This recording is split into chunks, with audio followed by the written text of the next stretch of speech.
बिस्मिल्लाहिर्रहमानिर्रहीम। मैं Mrs Chaudhary नाइम brothers के साथ उम्मीद करती हूँ आप सब खैरियत से होंगे। और आज मैं एक नई रेसिपी के साथ आपके साथ हाज़िर हूँ। मैंने उस दिन आपको एक फ़िश फ्राई करनी सिखाई थी और आज मैंने तभी कहा था कि मैं आपको फ़िश का सालन बनाना भी सिखाऊंगी और आप मेरे साथ रहें। इंशाल्लाह मैं फ़िश बनाती हूँ। ये देखिए नाज़रीन, ये मैंने तकरीबन 1 किलो फ़िश ली है। इसके लिए 1 कप दही लिया और 2 अदद टमाटर हैं, 1 अदद प्याज है, लहसुन, अदरक और सब्ज़ मिर्चें। प्याज मैं कम डालती हूँ क्योंकि प्याज अगर सालन में डालो ना तो ज़्यादा मीठा हो जाता है, इसलिए मैं प्याज का बहुत कम इस्तेमाल करती हूँ।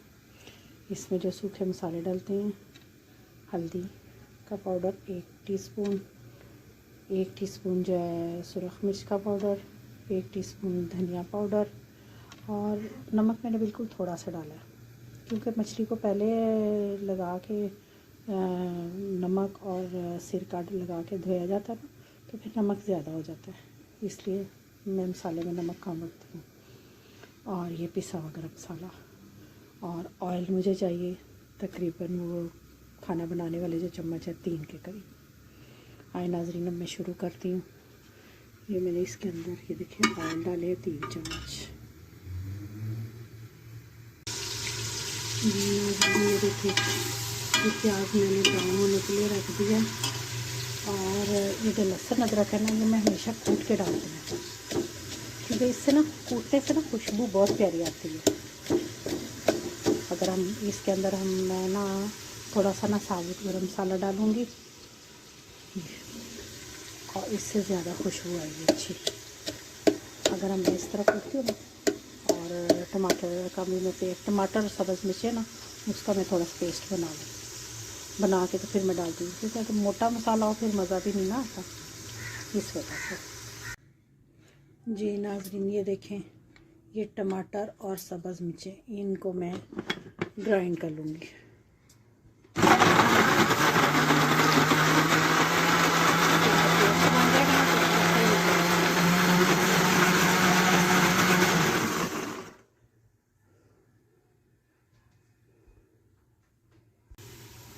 ये देखिए नाज़रीन, ये हमारे प्याज ब्राउन हो चुके हैं, गोल्डन ब्राउन।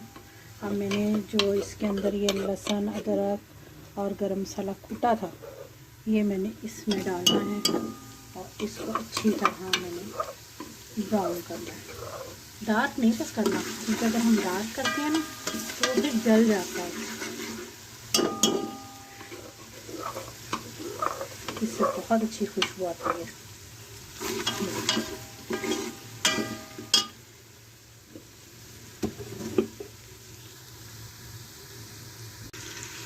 ये देखें नाज़रीन, हमारे प्याज ब्राउन हो गए हैं और अब मैं इसमें ये जो टमाटर और सब्ज़ मिर्चों का मैंने पेस्ट डाला था, बनाया था, वो मैं डालता हूँ इसके अंदर और साथ में ही इसको थोड़ा सा भून के बहुत ज़बरदस्त बनता है।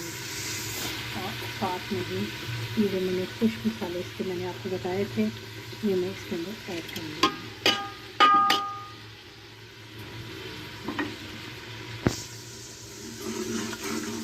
इस मसाले को मैंने अच्छी तरह भूनना है और फिर इसके अंदर मैंने दही डाली।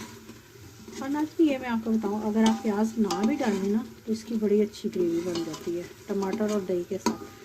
प्याज के साथ हमेशा सालन जो है ना वो मीठा रहता है। और ये देखें नाज़रीन, कितना अच्छा, कितना ज़बरदस्त मसाला बन रहा है, बहुत ज़बरदस्त। अब मैं इसके अंदर 1 चम्मच दही डालूँगी।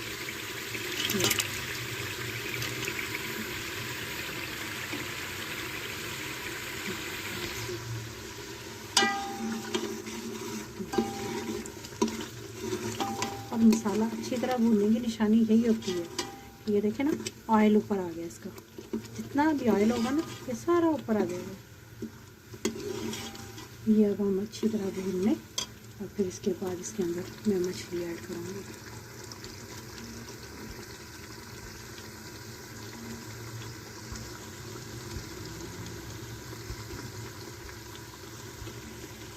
बहुत ज़रूरी है, खुशबू बहुत अच्छी आती है।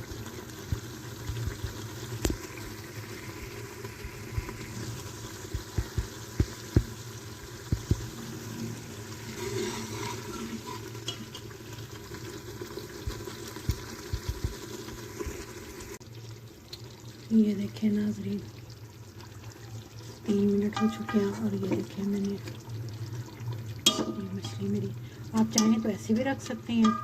और क्योंकि मैंने आज ग्रेवी वाली रखनी है, हल्का सा शोरबा डालना है, लिहाजा मैंने 1 कप पानी इसमें डालूँगी। बस बल्कि आधा कप भी मैंने डाला है। और ये देखिए अब इसको मैं हल्की आंच पे पकने के लिए रख दूँगी और ये हमारी फ़िश तैयार हो गई है। ये देखिए जी, अब इसको मैं दम पे रखूँगी। मेरे साथ रहें।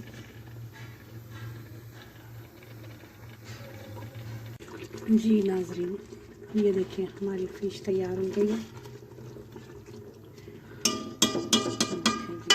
ठीक है,